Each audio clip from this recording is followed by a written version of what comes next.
From our State House studio in Montgomery, I'm Todd Stacy. Welcome to Capitol Journal. And yes, we are finally back in our State House home after about a month away as the studio got some much needed technical upgrades. Thank you again to the Alabama legislature for providing the funds so that we can keep the news coming to you. It was a big week in Alabama, and specifically in Tuscaloosa. You probably saw some of the high school football championship games from Bryant-Denny Stadium, broadcast here on APT. But on Wednesday, the University of Alabama also played host to the state's first ever presidential debate. It was a big production put on by NewsNation, Sirius XM Radio, and the Washington Free Beacon. 4 Republican candidates took to the debate stage: Florida Governor Ron DeSantis, former South Carolina Governor Nikki Haley, former New Jersey Governor Chris Christie, and tech billionaire Vivek Ramaswamy. They sparred with each other and competed to get their points across, all while the moderators tried to get their answers to direct questions.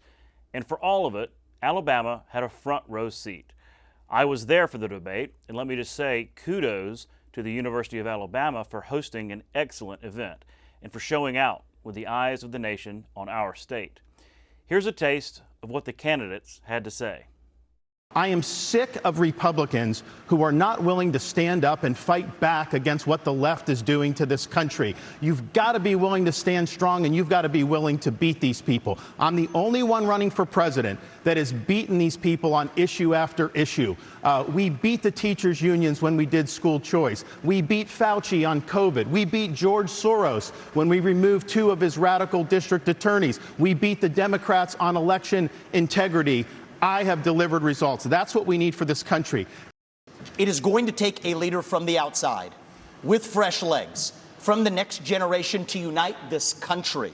Not the broken politicians who are puppets of the puppet masters, but the actual people in this country. Thomas Jefferson was 33 when he wrote the Declaration of Independence. I think it's going to take somebody whose best days in life are still ahead to see a country whose best days are ahead of itself. And I think I can reach that next generation better than anybody else in this race. I have been a conservative fighter all my life. I was a Tea Party candidate when I became governor. We opposed every single corporate bailout we possibly could. We passed tort reform. We passed one of the toughest illegal immigration laws in the country. We passed pro-life bills. We moved in unemployment from 11% to 3%. We took on the unions, and we took on Obama when it came to the unions, the Syrian refugees, and everything in between. And so I've had a fight. We're 17 minutes into this debate, and except for your little speech in the beginning, we've had these 3 acting as if the race is between the 4 of us. The 5th guy, who doesn't have the guts to show up and stand here, he's the one who, as you just put it, is way ahead in the polls. And yet, I've got these 3 guys who are all seemingly to compete with, Voldemort, he who shall not be named. They don't want to talk about it. The fact is that when you go and you say the truth about somebody who is a dictator, a bully, who has taken shots at everybody, whether they've given him great service or not over time, who dares to disagree with him, then I understand why these 3 are timid to say anything about it. I'll speak with Kellie Meyer of NewsNation more about the Alabama debate later in the show. Of course, the one candidate who wasn't there is the one currently leading the Republican race. Former President Donald Trump has not participated in any of the Republican debates, including this one. But he did get a boost the same day when U.S. Senator Katie Britt offered her endorsement to the former president. The senator said, quote, "Results matter, and the results of his strong leadership as the 45th president of the United States are clear for all to see. These past 3 years have felt like an eternity, but I'm sure you recall how much better off we were under the Trump administration. That's why President Donald Trump has my endorsement to be our 47th president," end quote. U.S. Senator Tommy Tuberville was also in the news this week. Alabama's senior senator ended his 10-month-long hold on military promotions as a way to protest and try to change the Pentagon's new policy of paying for the travel expenses of service members seeking abortions out of state. Tuberville began the hold in February and eventually impacted more than 400 military officer promotions. Republicans and Democrats alike had been pleading with Tuberville to end his blockade and find a different way to combat the abortion policy. The Democratic majority had also threatened to change Senate rules to weaken the minority's influence, which is part of why Tuberville finally relented.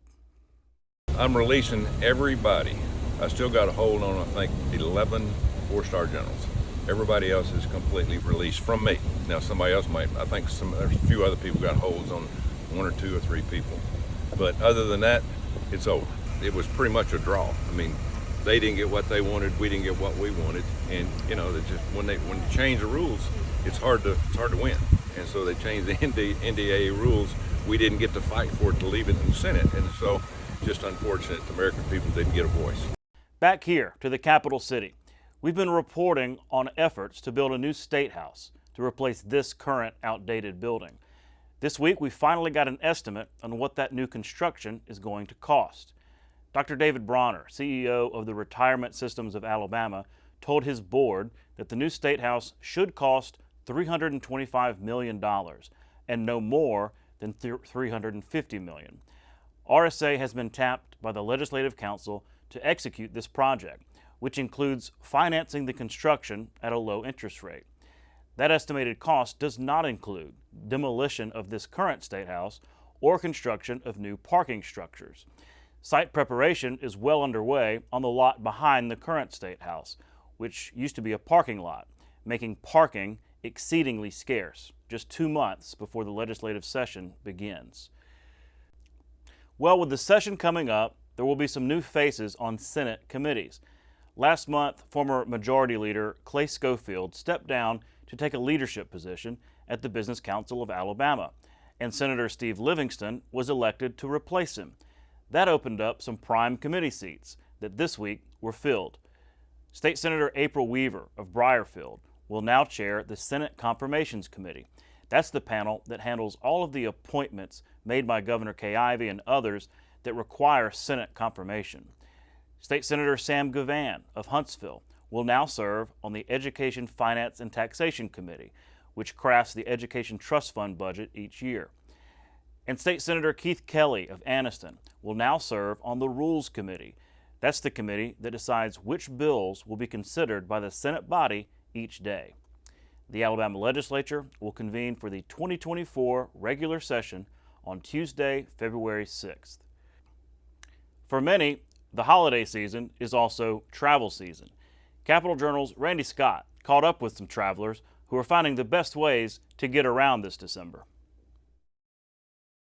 The holiday season is getting into motion, literally, as millions of people travel across the nation preparing to give themselves a gift, the gift of travel.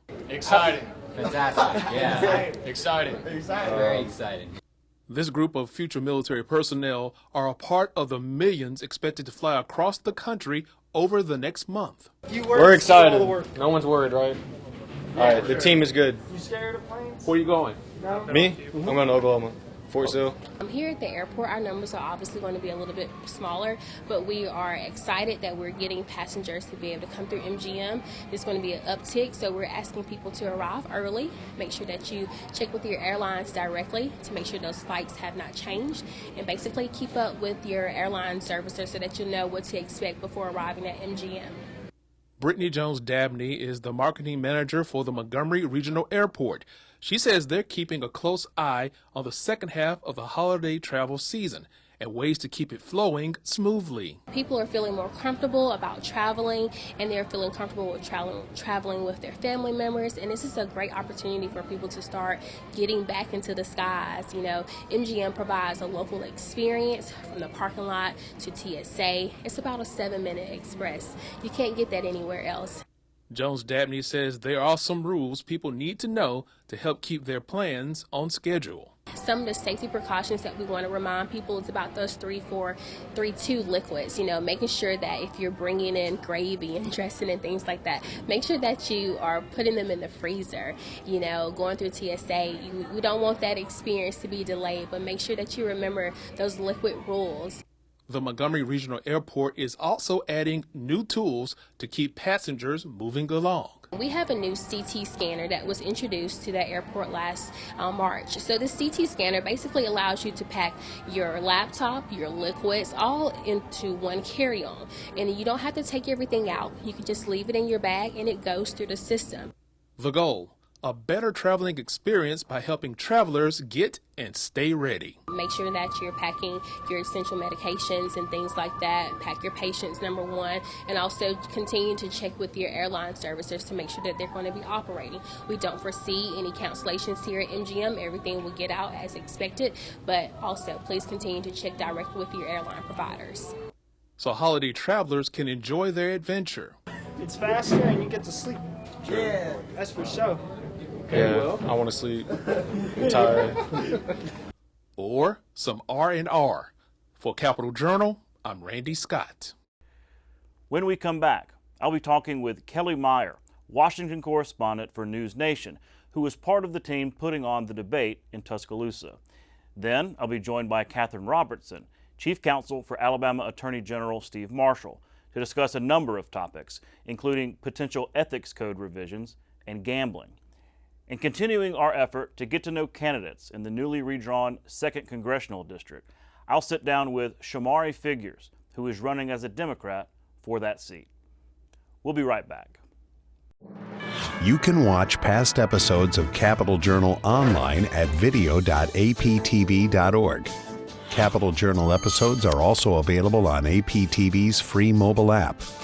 You can also connect with Capital Journal and link to past episodes on Capital Journal's Facebook page. And you can listen to past episodes of Capital Journal when you're driving or on the go with Capital Journal podcasts. Keep up with what's happening with Capital Journal.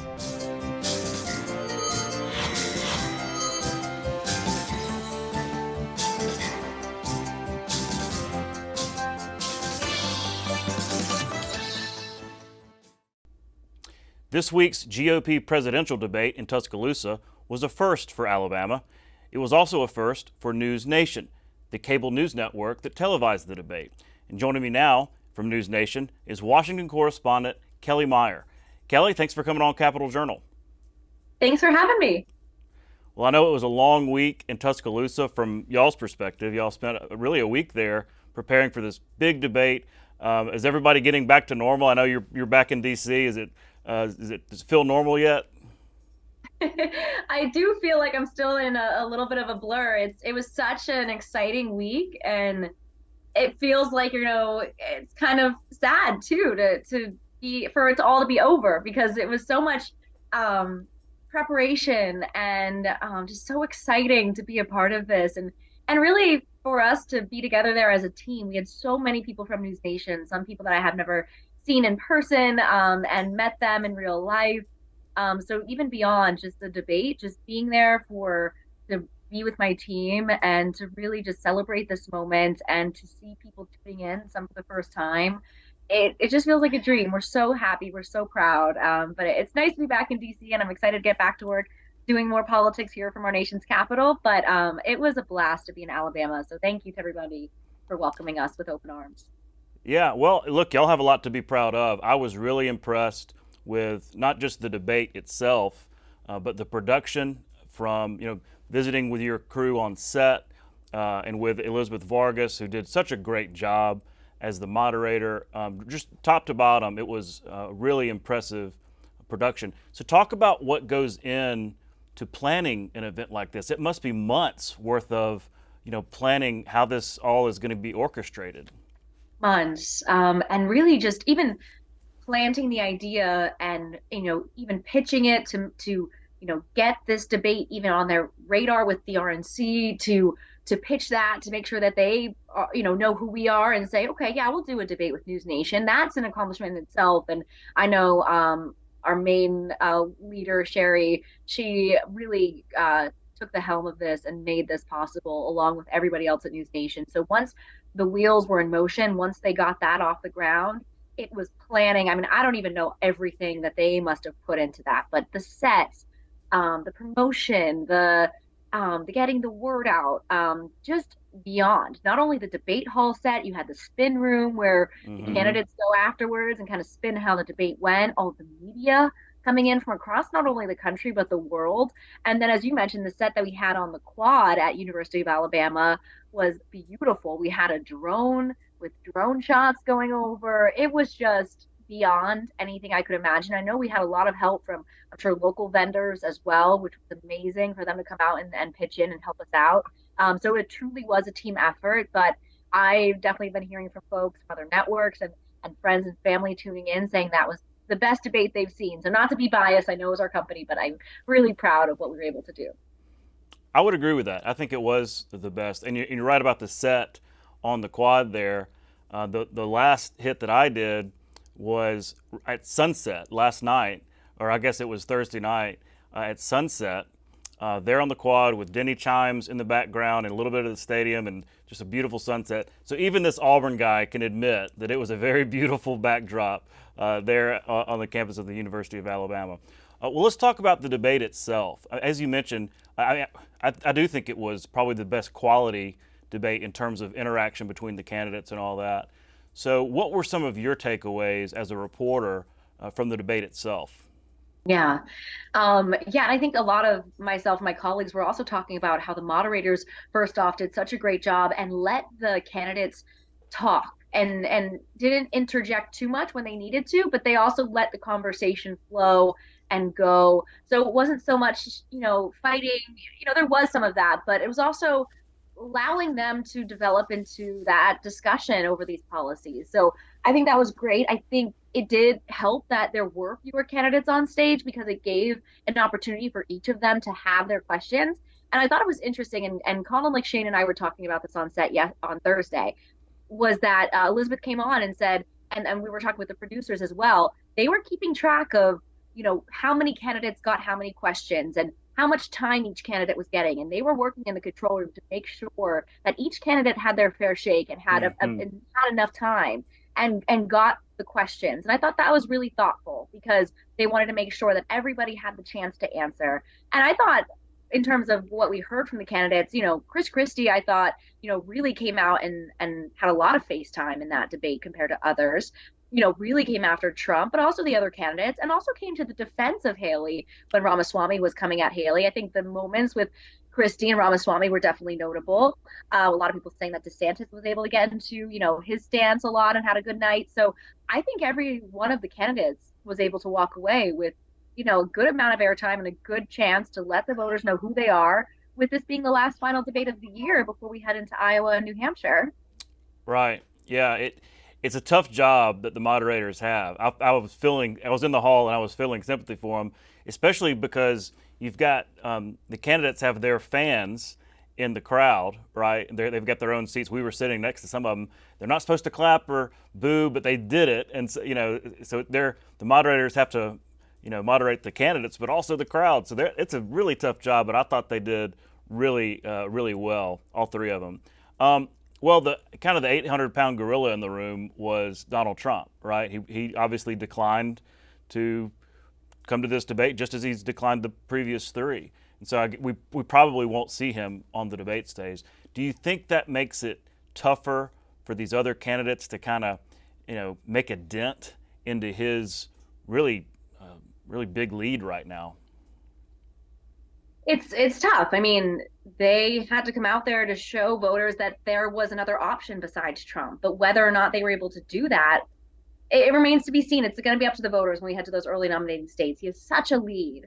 And you heard Christie on there saying, they could call out Trump on this stage and try to show that they are different in these ways. But there's such that danger of alienating your base when you do that, and alienating part of your voters and things like that. Sorry, my cat's trying to jump into the shot here. This is what happens when we get back to DC and my cat's in the shot. But I think, we'll see. We'll see if they're able to take on Trump. Right now, he has a lot of support, still dominating in all those polls. And we really don't see them coming out and attacking Trump too much. So we'll have to see. Yeah, it was interesting to see. I mean, DeSantis was given every opportunity to clarify his position on Trump's age and fitness and all that kind of stuff, and he just wouldn't say his name. That was an interesting moment. Well, He does on the trail, right? He does it on the trail, but just not on the debate stage. So Yeah, we were talking about that on the set. Sean Spicer was commenting about it. It's kind of a head scratcher because if you're going to run an ad like that, calling into question Trump's fitness and mental acuity and all that kind of stuff, why wouldn't you just say it? It made it kind of awkward, but I guess they have a reason for it.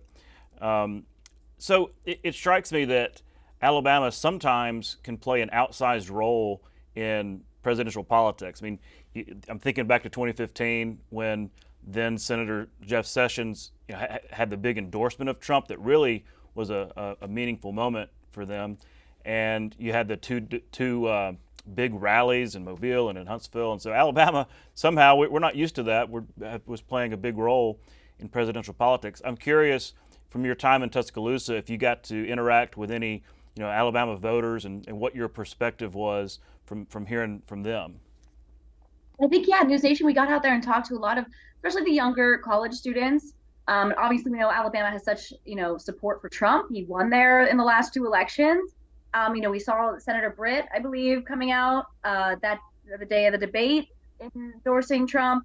So he has a lot of support. But I think from voters I've heard from in Alabama and across the country on the campaign trail, they're, engaged and they want to know what these other voters have to offer. And they are, I've been so impressed by the voters from, Alabama to Iowa to New Hampshire to South Carolina.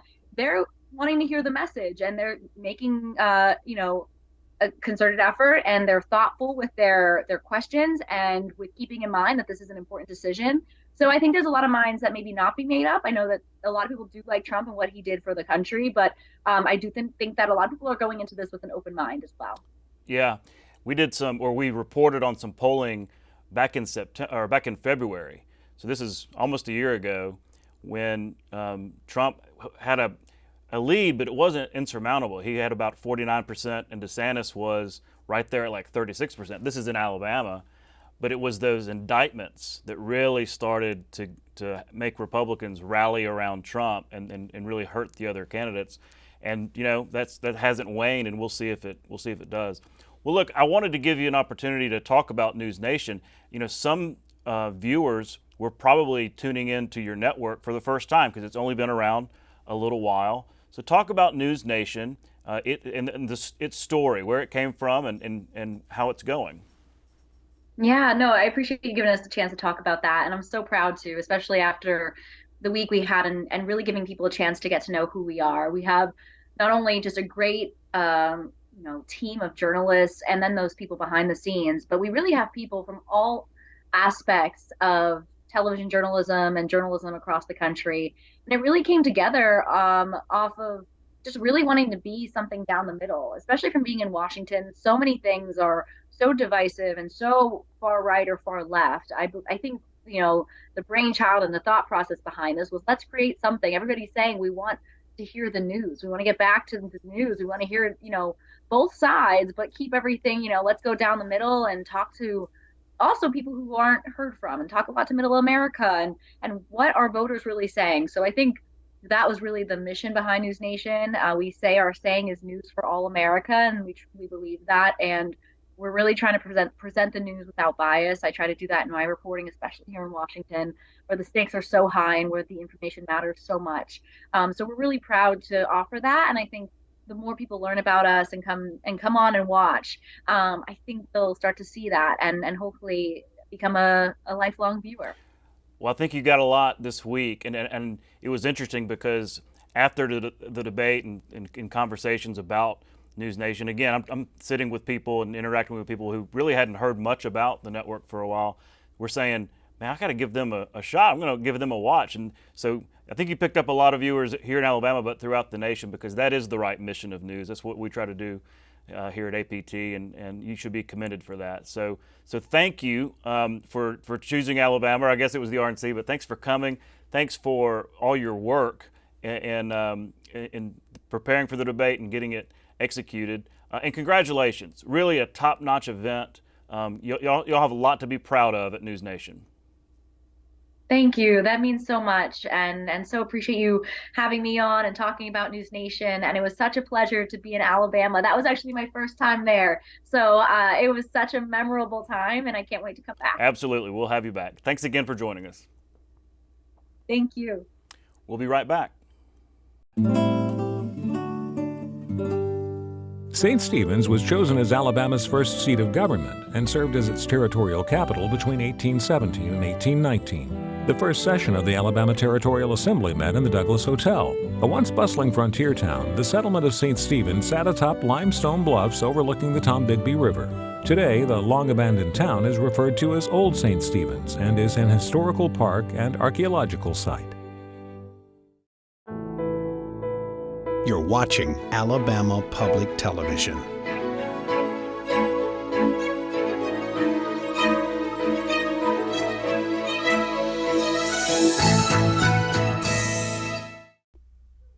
Joining me next is Katherine Robertson, Chief Counsel for Alabama Attorney General Steve Marshall. Katherine, thanks for coming on Capitol Journal. Thanks for having me, Todd. We've got several issues that I want to talk to you about because it's having nexus with the Attorney General's office. But I wanted to start with the most topical, and that was this foster care issue. Attorney General Marshall sent a letter to Congress. It's during this comment period of this new rule at HHS having to do with foster care and maybe some new rules regarding LGBT children and households and the rules there. Can you kind of explain what your posture is? Yeah, so this is a proposed rule, like you said, from the Biden administration via the Department of Health and Human Resources, and it's a proposed rule, so this is the comment period under the Administrative Procedures Act, and so we led an effort to submit a comment along with 18 other states, basically asking them to reconsider their policy on designating foster families or foster care providers as safe or unsafe based on their embrace of sort of the LGBTQ ideology. This is not the first time we've seen this kind of thing come out of the Biden administration. It really hurts red states whose constituents typically don't buy into all that. And we think it's really unfair to the foster care community, which is very faith-based in our state. And so we wanted to stand up for them and ask the administration to reconsider this policy. It would basically deem these faith-based entities as unsafe for certain children that are in need of families in need of a home. Just because of their religious or ideological stance on LGBT. How does that work practically? Like, what is, a foster organization? I mean, would they treat a child any differently? And I mean, what's the deal there? Well, I think the administration is really specific and really aggressive in the language that talks about affirming these children. And so, you think about a child that might be struggling with gender dysphoria. A faith-based family might handle that a little bit differently than some of the folks in the Biden administration writing these policies. So you're saying that if you're an organization that does not believe in affirming and all that, then you would be deemed unsafe and not allowed to have access to, I guess, grants and things like that? Yeah, they want you to undergo training. They want you to sort of commit to affirming the child and whatever their leanings are at the moment. And, we're concerned that could lead all the way up to medical intervention for some of these children that are struggling with gender identity. And so it really does seem targeted at faith-based entities. There was a United States Supreme Court case that said that they are, entitled to deference, for religious reasons under the First Amendment, and this seems like a way to sort of get around that. And then as far as our role as the Attorney General's office, it's really telling states and like our State Department of Human Resources, that they have to be the ones to label these entities, which really puts our state government in a difficult position as well. Well, it's like you said, this is a comment period, but if this rule goes forward, I mean, in the letter, y'all kind of threatened litigation, right? Yeah. I mean, it was like, hey, if all but saying we're going to sue. So yes. Do you see that coming down the road? Well, I hope that they'll change course. I mean, I think when, nearly half the states are telling you that they've got an issue with it, hopefully it's something that they will be attuned to. Unfortunately, the Biden administration doesn't always seem that interested in what red states think. So we will certainly do what we need to do depending on where they go with this rule. But yeah, litigation is certainly on the table. Let's switch gears to ethics. There's a committee right now here in the State House that is looking at, once again, revisions to the state's ethics code. I mean, this issue's been around for decades. The first kind of big rewrite was back in 2010 after the Republicans took over. Plenty of problems that have sprouted up from that law, as you're well aware. There have been different commissions and task forces and things like that. But this new effort, led by State Representative Matt Simpson, State Representative Cynthia Allman, what's been your office's involvement? Because I know y'all have experience in not just litigating this as an issue, but also, I mean, ultimately your office could be charged with prosecuting some ethical violations. So what has been your involvement with this committee's work? Right. So, our office is really the lead entity in prosecuting Ethics Act violations. We have a special unit, the Special Prosecutions Division of our office, that really leads all the state prosecutions that rise to a certain level, and the DAs handle these cases as well. But at the same time, we have been involved in numerous conversations and efforts when the legislature has decided they want to take a crack at rewriting the ethics code. Most recently, in 2018, I think the legislature established a commission to review that, and the Attorney General and I both put in a lot of time and energy in that, and nothing really came of it. I think it's the Ethics Act is a pretty robust statute. It has a lot in it. Fair Campaign Practices Act is also a part of that, and it is a massive undertaking to try to rewrite it. I think our feeling is that just from a drafting standpoint, there's certainly room for improvement, for clarity. But of course, when you open up a conversation like that, it can go in a lot of different directions, and a lot of times our office has not been supportive of some of those efforts. Mm-hmm. Well, yeah, and you talk about like wholesale revision, rewriting the entire thing, or maybe taking it piece by piece. One thing I've always been curious about is the commission itself, the Ethics Commission, because going back to 2010, and I was around for all of that, remember it very well. It really the revisions had mostly to do with lobbyist interactions with lawmakers, right? What those limits are, what the rules are, and yeah, sure, there's still some clearing up that needs to happen. But the sort of the structure of how, the Ethics Commission works really didn't change. And I'm wondering if it may be time for some of that, because I know there's sometimes some gray area and gray lines, dividing lines between what they do, what the Attorney General does. Has there been any discussion about, the structure of the Ethics Commission and how they work? I'm not sure that's been a huge point of discussion so far, but I'm not sure that it won't be. I think that, last session you saw them take up the exculpatory evidence issue, which came as a result of some disagreement with the Ethics Commission, frankly, by our office on how they handled exculpatory evidence with people that they were investigating. The Ethics Commission's a really unique entity. I think a lot of people maybe don't realize it, but they are very, very independent. And there's not a lot of accountability there, to be honest. The ethics commissioners are appointed and serve 5-year terms, which are longer than the people who put them there. They can't be removed by anyone unless they're impeached. They hire their director, who's their agency head. He reports only to them, can't be removed by the governor like another, cabinet agency head, for instance. And then on top of that, which I think is extremely unique, is that they have a guaranteed budget. The legislature tied their hands in 2011 with the Ethics Act and guaranteed the commission a percentage of the general fund every year, unless they have a 2/3 vote to change that in some way. And so they are very, very insulated from accountability in a lot of ways. And I think it's led to some problems. It certainly led to some issues on our end.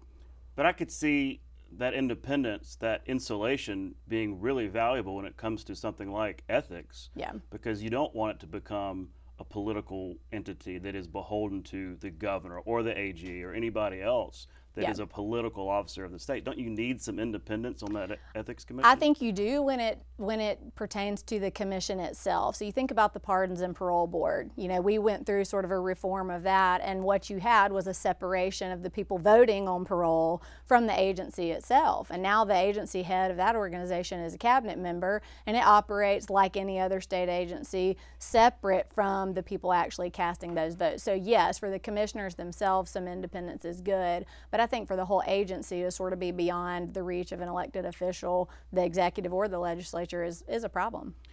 Do you see it because like we've talked about, we've been here before with different recommendations, different commissions.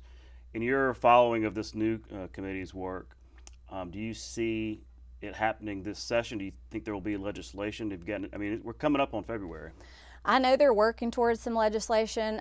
We have not seen a draft or anything like that. I think to the degree that we're weighing in, it will probably be to get them to consider how the Ethics Commission is structured, really just how ethics enforcement is done. I think you'll hear a lot of people say that there are a few too many cooks in the kitchen when it comes to enforcing the ethics law, and we think there's some truth to that. We think that bona fide law enforcement agencies should be handling criminal matters, and that the Ethics Commission is probably best suited to handle these civil resolutions, civil penalties, advisory opinions, and that kind of thing, and that when you cross over that criminal angle, those investigations for probable cause, that's when it starts to get a little messy. Interesting. Switching gears to the Carlee Russell situation. People will recall that name. This was, what month was it? Because was this last year? I can't even remember. But the people will recall this name as the woman who went missing, quote unquote, in the Birmingham area. I guess it was a couple of days worth of front page headlines leading the news because everybody was concerned that Carlee Russell was missing. Right. Turns out she wasn't. It was a false police report, basically faked her disappearance kind of thing. Lots of details there I'm probably missing out on. But now she's facing prosecution. I know your office is involved. And it's important because you're talking about lots of resources that went into that. So tell me about this case and why it's important. Well, I am a member of the prosecution team. It's set for trial in March, and everybody's pretty familiar with the facts of this case. I think the reason you're sort of hearing it talked about right now, we're in a lull as far as the case goes itself, but you will recall that the Hoover Police Chief, Nick Durzis, who's become a friend of mine, called on the legislature to re-examine penalties associated with false reporting to police. And I think in this case, you can imagine a scenario where a false report to police maybe leads one officer to go knock on a door, nothing turns up, and there's not a lot of harm. I think you saw here sort of an extreme situation where it was multifaceted law enforcement response, local, state, federal, and it was expensive. And so I think when the police went to look at what charges might be available, they were surprised to find that our statute only provides for a misdemeanor. And so he called on the legislature to look at this. Senator April Weaver, Representative Mike Shaw, and Representative Lee Holsey have been leading this effort. And so we've just been consulting with them a little bit on sentencing policy related to that issue. Yeah. You're right. A lot of resources. There's also the idea that it's like the crying wolf situation. Like you want these alerts that go out to be taken seriously. In this case, everybody did. I mean, we reported on it. Yeah. Everybody was, because everybody's concerned about this, and you don't want the next alert that goes out for people to say, I'm not sure about that. I remember this other situation. So, I mean, isn't that part of it? Yeah, I mean, look, any criminal penalty should serve as a deterrent of some type, and I think the question here is what level of deterrent do you need, and should it escalate based on the seriousness of the report, the seriousness of what the police perceive to be the threat, and what's the proportionate penalty for that? I think there's also a financial issue here, whether it's the fine associated with the misdemeanor or upgrading that, as well as restitution. We sought $18,000 in restitution in this case, or are seeking that. That's really just for overtime, but there are other states that expand restitution available for a situation like this. I think that's another angle that they'll be considering. Mm-hmm. We'll certainly follow the legislation when the session starts, and anytime you start start changing felonies, misdemeanors, penalties, and all that kind of stuff, it gets really interesting around here, as you know. Real quick, while I have you, I know we've gone long, but the issue of gambling, the perpetual issue of gambling. It's kind of like the ethics code. What year is it? What decade is it? We're always talking about this. But two things. Your office had an enforcement effort at Whitehall recently. That's right. That's also very familiar. It's been around a long time. But it's all happening at a time when we know that there's this group of lawmakers looking at revising Alabama's gambling laws, really to allow the legalization of a lot of casinos, lottery, and sports betting. So first, let's start with Whitehall. What's the case there, and why does this keep happening over and over again? That I can't really answer. The case is we got a temporary restraining order against Whitehall Casino in Lowndes County. That's the second enforcement we've done against that entity in the last couple years. The Alabama Supreme Court quite clearly gave the state the authority to shut them down. They reopened, and now they've been temporarily shut down pending, further action in the case.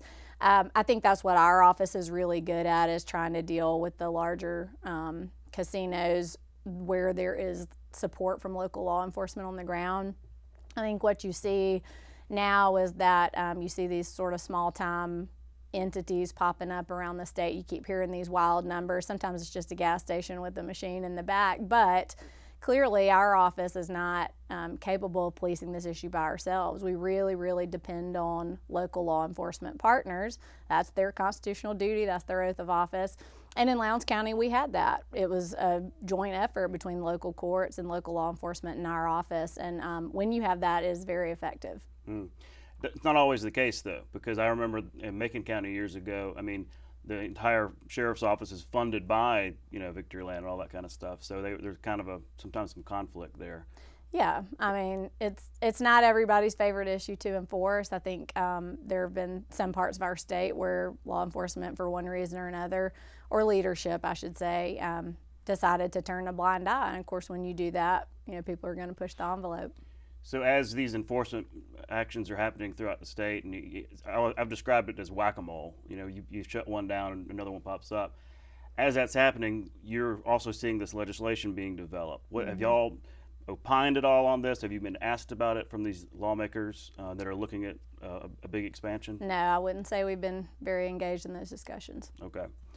Again, while I've got you, I know that we were talking earlier about your involvement in a school up in Birmingham. This is a very cool story, Cornerstone School. Yeah. And the reason it's topical is this is a school that's in part funded by the Accountability Act.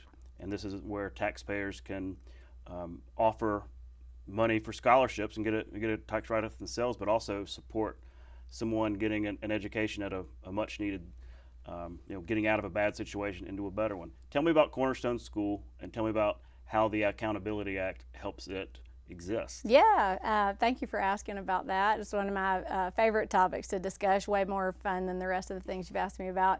Cornerstone is an inner city Christian school in Birmingham and Woodlawn. It is located right in the middle of an economically depressed part of Birmingham, sometimes a dangerous part of Birmingham, but there Cornerstone stands as a shining light in that community.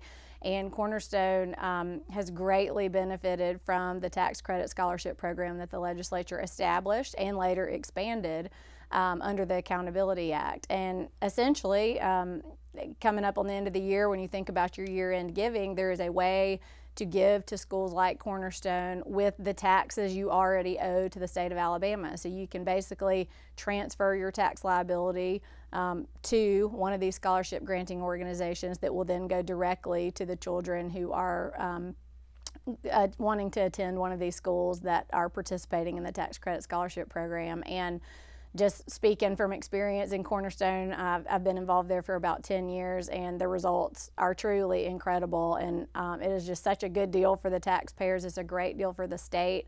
There's $40 million that the legislature has set aside, so it's already earmarked. It's not being taken out of anybody else's budget. It's already over there, and all you have to do is claim it and direct it to a particular scholarship group. And kids that go to Cornerstone and a lot of schools like it are the direct beneficiaries. We'll be covering it more going forward, but we're out of time. Katherine, thanks again for coming on the show. Thanks for having me, Todd. We'll be right back. You can watch past episodes of Capitol Journal online anytime at Alabama Public Television's website, aptv.org. Click on the Online Video tab on the main page. You can also connect with Capitol Journal and link to past episodes on Capitol Journal's Facebook page. Joining me next is Shomari Figiures, candidate for Congress in Alabama's 2nd District. Shomari, thanks for coming on Capitol Journal. Pleasure to be here. Well, your last name is very well known in this building and to a lot of our viewers, but I was hoping you could share some about your background, your career, and what has led you up to this point to run for Congress. Yeah, so Thanks for having me, Todd. I born and raised and grew up in Mobile. It's where I was, I grew up in my grandfather's church. It's where my parents are from, both of my parents. And it's the place that really grounded me and molded me and shaped me into the person that I am. Graduated from high school there, John L. LaFleur High School, and went on to University of Alabama and followed in my father's footsteps and going to University of Alabama School of Law. Following that, I set out on a career that has taken me to all corners of the federal government. I've had the privilege to be able to work in all three branches of federal government, serving as a law clerk shortly after law school, and then going on to D.C., where I've had the opportunity to work in the White House and at the Department of Justice and also in Congress. And spent several years working in Congress and having the opportunity to navigate a very interesting place and a place that has such great potential to do so much good for the people of this nation and the people of this district. Mm-hmm. And, when I look at my career that I've been able to have to this point, I come back to a question of how do you best use the experiences and the skills that you've been able to gain throughout your career for the benefit of the people and the communities that you care most about. And for me, that has always been Alabama. Alabama is home. It will always be home. It's the place that I've always held the nearest and dearest to my heart. And when we analyzed all of the stakes that were present in making this decision, we felt that this was a good opportunity to be able to do just that, to take what you have learned for the benefit of the community that put you on the path to even be able to have the career that you had in the first place. Mm-hmm. Well, having worked in Congress and now just left the Department of Justice, you have a front row view of what Congress has become. Mm-hmm. And it's kind of a mess, right? You mm-hmm. see a lot of just dysfunction. You had the whole speaker situation that ground to a halt. Mm-hmm. Just a lot of dysfunction. And so I've asked this of a lot of candidates. Like, some people look at that and say, man, I would never want to go and be a part of that. Yeah. Others look at it as a challenge. I'm assuming you're the latter. I think I look at it through a lens of more optimism. I mean, Congress is ultimately the place where the majority of the resources, or certainly a significant portion of the resources that come home to Alabama for the betterment of this state, whether it's in infrastructure and education and military spending, defense spending, economic development spending, that's the place where that originates. Mm-hmm. And so because of that function of Congress, there is such an opportunity there to do so much good, despite the noise that's around a lot of the national issues and some of the perceived dysfunction on Capitol Hill. Right. At the end of the day, it is a place where so much good can happen. Even when you look at how this district was created in the first place, it was created via legal challenges brought through an act of legislation, the Voting Rights Act, and that's something that obviously originated and happened in Congress. The culmination of sorts of a lot of hard work that happened here in Montgomery and here in the state of Alabama. So I still view it as very much so a place of opportunity for the state of Alabama. How about that? Optimism in Congress. Well, look, what issues are you hoping to highlight on the campaign? What are 2 or 3 issues that you are hoping to highlight and kind of connect with voters over? Yeah, I think for me, healthcare, education, and economic development. I mean, in the healthcare space, we have to have more access to healthcare in the state of Alabama. We have to seriously look at expanding Medicaid to get more healthcare access to over 300,000 are the estimates that would benefit from Medicaid expansion here in the state. And those are 300,000 of the most vulnerable people. Like, when you look at just general statistics in the state of Alabama, a person born in the state of Alabama, black or white, is expected to just barely live past their 60s. And that is purely unacceptable, and in a lot of cases it is a very solvable issue, right? We have one of the lowest life expectancies in the United States of America, and access to healthcare is critical to being able to address that. And so I want to work diligently on enhancing and increasing access to affordable and quality healthcare for people here in the state of Alabama. On the education front, I mean, look, teachers are the single most important profession to the future of this nation, right? They prepare every other profession that comes through. That's right. And so we have to treat them like that. We have to treat them that way. We have to prioritize them that way. And there is a role for federal government to play in that, in devoting resources that can help us pay our teachers more, because when we can pay our teachers more, we can recruit and we can retain the best talent that this nation has to offer for our classrooms, particularly K through 12. And on the economic development front, look, the state of Alabama has seen a lot of growth here recently. But we can certainly do more, and we have to be able to focus on every aspect of this district, every aspect of this state. When you look at even historical migration patterns in this state, economic progress and talent pools have generated from rural Alabama, right? I mean, people, everyone that's from Alabama, when they trace their roots back 1 or 2 or 3 generations, they're in some rural county in Alabama. And we can't forget that. And so we have to be able to prioritize our rural communities as well as our population centers in this district from an economic development standpoint. And I think that ultimately ties back into education, because the jobs of the future are not the jobs of the past, and we have to be able to train up our talent pool. The talent pool is the single most important resource to companies who are considering coming into Alabama, coming into this district, and more importantly, those who can stay in this district. We know companies have a significant turnover rate once they invest in a community. There's job turnover. So you not only need a workforce that's there to help them stand up, but you need a workforce that's there to help them be able to sustain the jobs that they're creating for decades and decades and decades, in a perfect circumstance. So that's where my focus would be, bringing home the resources and using the platform of Congress to be able to promote this district in a way that will prioritize those issues. Yeah, a lot of talk in this building about workforce development. It's kind of become the top issue. You mentioned the district, because it's changed a lot. It's, you're from Mobile, so well-known, name in Mobile. But, it also includes here in Montgomery, all the way over to the Georgia line. It's a pretty big footprint. Yeah, it's big. So talk about that challenge of having to cover the whole district and maybe introduce yourself to folks that don't know the Figiures name. Yeah, so the district itself it's enormous, right? It spans literally the width of the state, from Mobile all the way over to Russell and Barber counties, bordering the Georgia line. But it takes a level of dedication and a level of commitment to those people throughout the district, right? It can't be a district that is simply based, as a lot of the talk has been, around Mobile and Montgomery. You have to get out into Conecuh County and Clark County and Washington County and Barber and Russell and Macon and Crenshaw and Bullock. You have to get into these places. You have to show your face, not while you're just running, but once you are elected, you cannot forget those places, right? These are the people that, whether they voted for you or not, these are the people whose lives you're impacting every single day, and they are important. And so you have to adopt a strategy, both during a campaign and as a congressman, to be able to engage, incorporate those people into the decisions that you're making, keeping them informed, having a presence in their district. And that, at the end of the day, boils down to your commitment and your dedication to doing it. And you have to be able to show that to the people of every county in this district and invite them in to have a seat at the table and a voice in the conversations that you're having that are impacting their daily lives.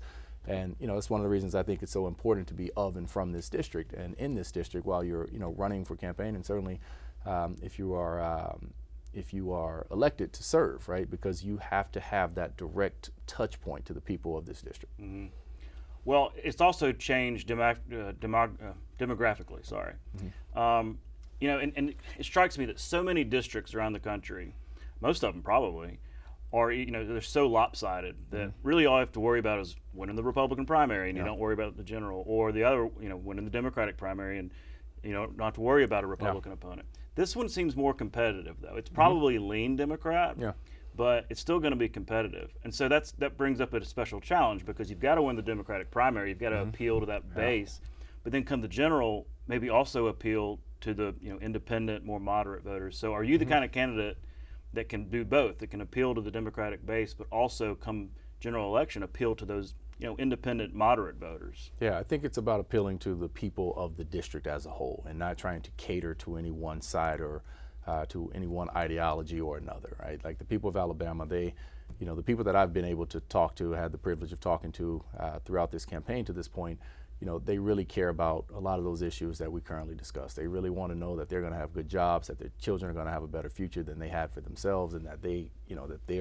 as they grow older in life, that they'll have more access and better and longer lives than their parents did, right? And I think when you analyze it through that lens, you bring to the table, or I would bring to the table, the mission and purpose of being able to go and represent the people of Alabama for the interests that they care most about. And so from a general election standpoint, I think that boils down to experience. At the end of the day, you have to be able to get things done, right? I've had the privilege of being able to work in this body that we're seeking to go back and represent now. and building those networks, building those relationships, building the skill sets, and building the alliances. I've had the opportunity to do that over the career that I've had in Washington, D.C., and at the end of the day, I think people here in this district really care about your ability to go to Washington and get things done. Well, we're out of time, but I want to thank you again for coming by. It's going to be a fascinating race, 21 candidates. I mean, come on. But good luck on the campaign trail. We'll be following it. Thank you. We'll be right back. Established in 1953, Alabama Public Television was the first educational television network in the United States. With much of the state struggling to support standalone educational systems, Governor Gordon Persons encouraged the state legislature to establish APT to ensure access to educational television for all Alabamians. Among the early children's programs broadcast in the 1950s was Cabbages and Kings, written and produced by Auburn University. APT soon added programs for elementary schools, teacher instruction, and adult educational programs that were scheduled in the evening hours, along with national programming. Since then, 25 other states have established public television networks, all based on Alabama's model. Alabama Public Television's educational mission and national leadership continue today.